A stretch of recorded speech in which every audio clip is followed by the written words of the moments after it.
ईश्वर को प्रणाम और बहुत बहुत धन्यवाद।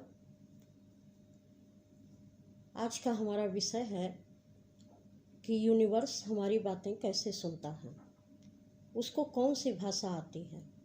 क्योंकि इस दुनिया में बहुत सारे जाति मजहब धर्म के लोग हैं, उनकी अपनी अपनी भाषाएं हैं और वह सारे लोग अपनी अपनी पूजा पद्धति के अनुसार यूनिवर्स को अपना संदेश भेजते हैं कि वह यूनिवर्स से अपने लिए क्या चाहते हैं।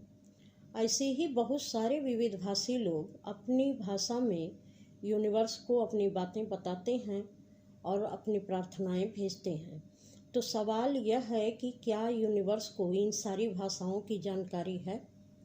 वह इन सभी की भाषा को कैसे समझता है?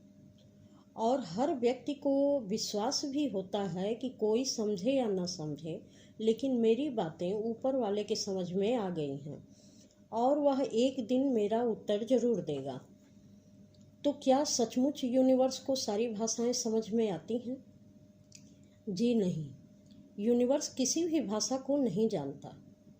हाँ, कुछ भाषाओं की एक ऐसी ध्वनि होती है जो यूनिवर्सल ध्वनि से मैच करती है और एक तरह का नाद या स्पंदन यूनिवर्स में होता है, जैसे मंत्रोच्चारण, बीज मंत्र।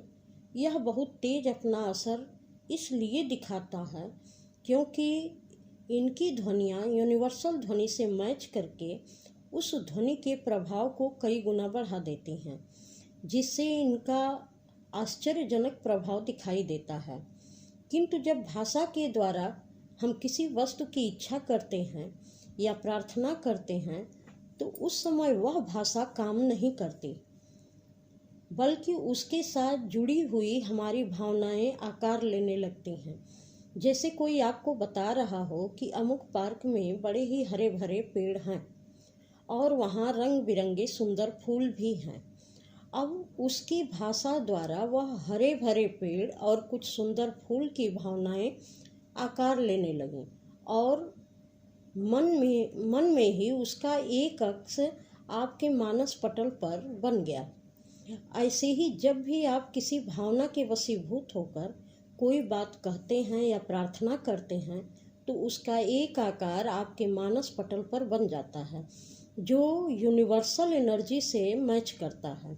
और यही प्रक्रिया अगर आप बार बार दोहराते हैं तो वह आकार बहुत पुष्ट और मजबूत होता जाता है और परिणाम स्वरूप वही आकार या एनर्जी कई गुना होकर आपको फल के रूप में प्राप्त होती है।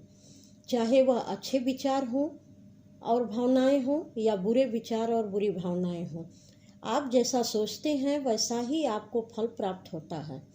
इसलिए सभी धर्म ग्रंथों में विचार की शुद्धिकरण पर ज़्यादा ध्यान दिया गया है कि अच्छा सोचो तो अच्छे परिणाम मिलेंगे।